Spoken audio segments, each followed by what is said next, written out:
With all these popular social media platforms out there, especially for producing video, people often wonder how can you create a bunch of content like GaryVee does on all these platforms. Well, in this video, I'm going to show you a very simple way of how you can take a video that you already made, and instead of creating new videos, you can take that and repurpose it across YouTube, across TikTok, and also across Instagram. And not only that, you can actually tap into the newer algorithms that these platforms have, for example YouTube Shorts or TikTok, to get more organic views. All you need for this repurposing video is you need to find a video on your channel that has already performed and is proven to work, and select that video as a good starting point. And with that, we're gonna get straight into how you can edit it and optimize it for TikTok, IG Reels, and YouTube Shorts. Right, so we're gonna start with Filmora for this project because it's a really easy tool for social media videos, and I'm a big fan of it. Although you can use a lot of different tools like Premiere Pro if you want to go more professional. If you're looking for great free software, I also recommend DaVinci Resolve, but in this video we're going to use Filmora.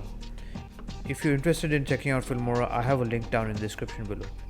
So the first thing we're going to do is we're going to go into File, and we're going to import the video on here. So basically what we're trying to do over here is we're trying to take a video that we've already published on YouTube, a long form video, and make it into a YouTube short, which is going to be under 1 minute. And this way you don't have to keep making more content. If you have existing content that is already good for your audience, why not just go ahead and share it in a different format and increase your chances of getting discovered on YouTube. Okay, so we're gonna click on import media files, and we're gonna find the actual video that we published on YouTube and import it into our timeline. In order to add it to your timeline, you simply click on the plus icon and add to timeline, or you can drag it into your project. It also gives you the option to set the video resolution, which is very important because, as you know, on YouTube the format is a widescreen format or a horizontal format, but if you want to publish videos on TikTok, IG Reels, or even YouTube Shorts, it needs to be a vertical video. So we're gonna click on project settings, and instead of the usual 16:9 widescreen ratio, we're going to select a 9:16 ratio or a portrait. Ratio has changed from 16:9 to 9:16, which is a portrait or vertical video, and the resolution is now set to 1080 by 1920. It's still going to give you a full HD video but in vertical format, and the frame rate that we usually set is 30 frames per second. Also keep in mind that the frame rate depends on the frame rate that you film the video in. Most cameras these days, especially cell phone cameras, record in 30 frames per second, but let's say you're using like a slow motion video, it might be higher, or if you're using certain cameras, it might be, or if you want to get a cinematic look, it might be in 24 frames per second. So just keep that in mind while setting your project settings. Now that the video is in the timeline, we're going to skim through the video, and the goal is to find the best clips. You can either find one solid clip from the video, or you can find multiple points throughout the video and compile them into one short video. And all you have to do is, once you find the clip, you hit the cut icon and select the clip, and then once you select the clip, you can actually edit it. Now in this case, because it's a widescreen video, the challenge is gonna be that we want to keep the speaker in the frame. So what you do is you select the clip and select the frame you want to set, and the frame is going to be 9:16 again because it's vertical, and we want to make sure that the speaker's face is in the frame and in the center. So you can manually move the frame, and you can make sure that the speaker is in the frame throughout the video. Now Filmora recently introduced a new feature called auto reframing, which we're not going to talk about in this video, but if you want to watch a video on how the auto reframing feature works, then leave a comment down below and we'll make sure to make a video on that one. But because not all softwares have this kind of feature, we're just going to show you the manual process on how to do it. Then you skim through your timeline and make sure that the speaker is in frame.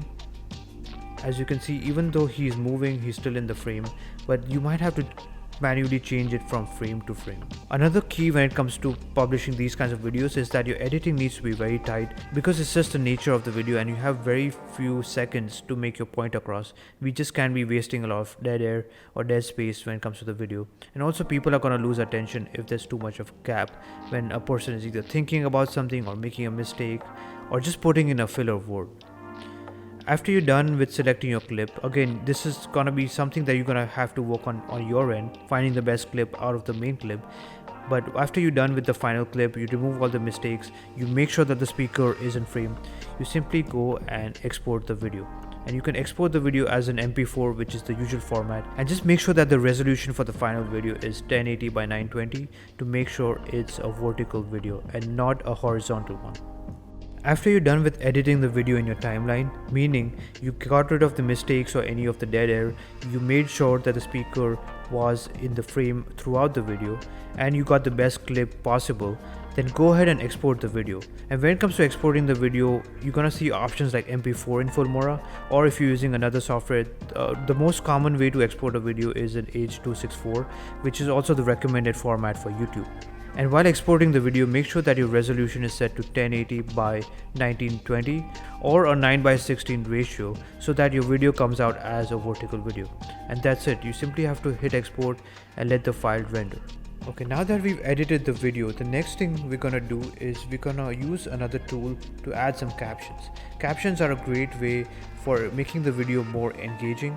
A lot of times people watch these videos on silent, meaning they don't have the audio on, or some people might actually be hearing impaired. So for those cases, we like to use captions, especially if it's an informative video.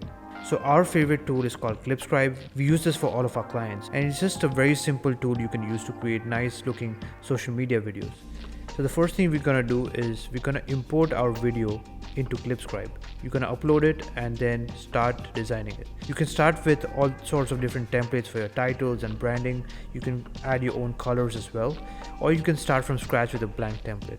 You can select what kind of font you want to use, what kind of font size you want to use, what kind of colors you want to use for your fonts, and also you can select your video position. But just make sure that the video is in 9:16 format so that it comes out as a vertical video. That even if you don't have any design experience, you can create nice looking social media videos.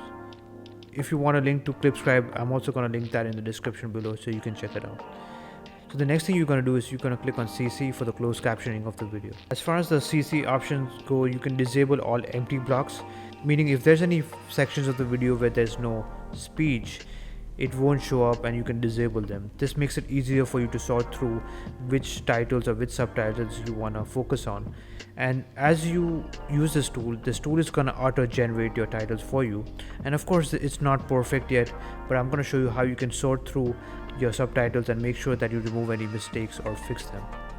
There's also many other cool features on Clipscribe, such as progress bars, which are also very common on social media, where if it's a short video and if it's a progress bar, sometimes it's good to add these in so that it keeps people engaged, or it might help with keeping people watching till the end. There's also other options such as blocks that you can use for a countdown timer. You can even add images or logos. If you want to add a watermark, you can do that. You can also add other icons and emojis if you want to make your videos more fun and engaging. And you can add other types of shapes as well in case you want to, or if you want to create some sort of graphical reference. Okay, as you can see that these are the auto-generated subtitles, which are pretty accurate, especially if your speaker has a good voice, a good clear voice, and is speaking in an American accent. So these are the auto-generated captions, but as you can see, sometimes there is a mistake. You can always go down and correct it. You can add punctuations, you can add certain words to another line. So there's all these options to make it look professional, aesthetic, and also to make sure that there's no mistakes. Once you're happy with your video, just click on the make icon on the top right of the screen, and that's gonna go ahead and render the video for you. And then if you want to go ahead and share these videos on social media, you're gonna have to first download it. So hit the download button, or if you wanted to export the subtitles separately, you can go for export SRT. If you wanted to share it with Dropbox directly, you can also do that, but for most people, downloading the video is gonna be the best option. And that's it. That's pretty straightforward to use. Filmora is super easy to use for beginners and social media videos, and also Clipscribe will really help you simplify the process of creating captions or adding basic text on your screen. Of course, if you wanted to get fancy with the transitions, background music, or even add some fancy animated text, you can always go back to Filmora or any other video editing software of your choice and do that. And now you have a video that's ready to post on IG Reels, YouTube Shorts, and TikTok. So you took one video that you already published, and now you have 3 more videos that you can publish on 3 different platforms. Of course, you can share this video on other platforms as well that support this kind of format. If you like this video, make sure to hit the subscribe button down below for more simple social media tips. And I'll see you next time.